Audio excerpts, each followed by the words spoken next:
Hi guys, मैं हूं प्रज्ञा और आप देख रहे हैं प्रज्ञा की पुकार। दोस्तों, बहुत लोग होते हैं जो अपने आने वाली पीढ़ी से या फिर आने वाले भविष्य के बारे में सोच के बहुत ज़्यादा परेशान रहते हैं। लेकिन उनका ये भी परेशान होना मतलब अच्छी बात है, लेकिन ज़्यादा परेशान होना बहुत ज़्यादा अपने आप को दिक्कत कर जाता है, अपने स्वास्थ्य को लेकर के या फिर किसी न किसी तरीके से उसको परेशानी हो जाती है अगर ज़्यादा आप आने वाली पीढ़ी के बारे में या फिर ज़्यादा भविष्य के बारे में सोचते हैं। इसी से रिलेटेड आज मैं आपको एक स्टोरी सुनाऊंगी। कहानी इस प्रकार है कि एक गांव में एक सेठ रहते थे। वो बहुत ज़्यादा काम करते थे। वो एक बार सोचते हैं कि मुनीम जी को बुला करके मैं क्यों ना इस बारे में पूछ लूँ कि मेरे पास कितना धन है, मैं कितनी पीढ़ियों को अपने पार कर सकता हूँ। तो वो इस ख्याल में बहुत ज़्यादा परेशान थे। अपने मुनीम को बुलाया उन्होंने, तो कहा कि आप मुझे ये पता करके बताइए कि मैं कितना धन मतलब मेरे पास है कि मैं कितनी पीढ़ियों को मैं पार कर सकता हूँ। तो मुनीम जी ने कहा कि ठीक है, मैं आपको इस बारे में कल बता दूंगा। फिर दूसरे दिन मुनीम जी पूरा एकदम हिसाब लेकर के वो आते हैं सेठ जी के पास। वो बोलते हैं कि सेठ जी, आपके पास इतना धन है कि आप अगर ना कमाएं, अगर आज से ही आप घर बैठ जाएं, कुछ भी ना कमाएं, तो आपकी 5 पीढ़ी पार हो सकती है। अब मुनीम जी बहुत ज़्यादा खुश हो जाते हैं। कोई भी हो तो वो ये जान लेगा कि मेरे पास इतना धन दौलत है, इतनी कमाई है, तो भी वो खुश हो जाएगा कि मैं अपनी 5 पीढ़ी को पार कर सकता हूँ।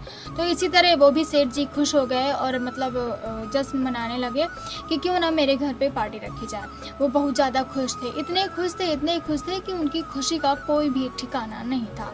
अब दूसरे दिन उन्होंने सोचा कि अरे 5 पीढ़ी तो मेरी आराम से पार हो सकती है, लेकिन अब मेरी जो छठी वाली पीढ़ी होगी वो क्या करेगी। अब वो छठी पीढ़ी को लेकर के बहुत ज़्यादा परेशान हो गए कि अब मैं क्या करूँ, ऐसा क्या करूँ, फिर से काम करना शुरू कर दूँ या फिर ना करूँ। अगर छठी पीढ़ी के लिए कुछ नहीं करूँगा तो फिर वो परेशान रहेगी, वो कुछ नहीं कर पाएगी, कैसे उसका भरण पोषण होगा, मतलब बहुत ज़्यादा परेशान हो। और ऐसा ही हुआ, वो छठी पीढ़ी को लेकर के स्वास्थ्य उनका जो है वो बिगड़ गया। अब वो इतना परेशान रहने लगे। कोई भी इंसान हो अगर परेशान रहने लगेगा, किसी भी सोच में पड़ जाएगा तो बीमार हो ही जाएगा। तो इसी तरह सेठ जी परेशान थे तो वो भी बीमार हो गए। इतने बीमार हो गए कि उनकी हालत बिल्कुल भी ठीक नहीं रहती थी।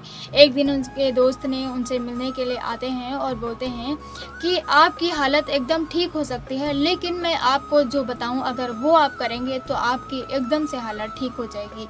तो उन्होंने कहा, जी बताइए, ऐसी कौन सी दवा आपके पास है जिससे मेरी हालत ठीक हो जाएगी। तो उनके दोस्त बोलते हैं कि आपको जो मैं कहूँगा वो आपको करना पड़ेगा, आप इग्नोर नहीं करेंगे या फिर मना नहीं करेंगे। तो उनको तो ठीक होना था। उन्होंने कहा ठीक है, आपकी जो शर्त है हम वो मानेंगे, लेकिन मुझे ठीक कर दीजिए। उन्होंने कहा कि कल तुम जाना अपने गांव में एक पंडित को बुला करके ले आना और उसको खाना खिला देना। और हाँ, एक बात और, अपने गांव में या फिर कहीं भी उस बच्चे को खाना खिला देना जो दिन भर में भूखे पेट सोते हैं या फिर उनको खाना नहीं मिलता है। एक दिन का या फिर एक टाइम का खाना उनको नसीब नहीं होता है। अगर तुम उनको खाना खिलाओगे या फिर उस पंडित को खाना खिलाओगे तो तुम एकदम ठीक हो सकते हो। दोस्त के बताए मार्ग पर वो जो सेठ था वो चल दिया। वो दूसरे दिन गया पंडित के घर। तो फिर दरवाज़ा खटखटाता है और बोलता है कि पंडित जी, कल आप मेरे घर खाने के लिए आमंत्रित हैं। तो अंदर से पंडित जी होते नहीं हैं, तो अंदर से आवाज़ आती है उसकी पत्नी की कि मैं आज दूसरे के घर में आमंत्रित हूँ, मैं वहाँ जा रही हूँ और मेरे हस्बैंड भी जा रहे हैं, मैं आपके घर आज नहीं आ सकती हूँ। तो उन्होंने कहा ठीक है, कोई बात नहीं, आप कल आ जाइएगा।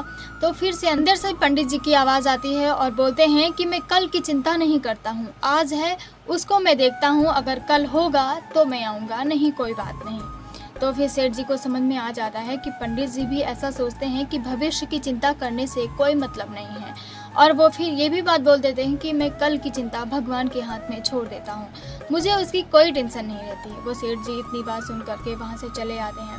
फिर जैसा उनके दोस्त ने बताया था कि बच्चों को खाना खिला देना, तो वो उन बच्चों के पास जाते हैं जो दिन भर में या फिर एक दिन का भी, एक टाइम का भी खाना उनको नसीब नहीं होता है। वो बच्चों को खाना परोसते हैं, खिलाते हैं, उसके बाद आने लगते हैं। तो फिर देखते हैं कि उन बच्चों को वो खाना खिला देते हैं जिनको एक टाइम का खाना नसीब में नहीं होता है।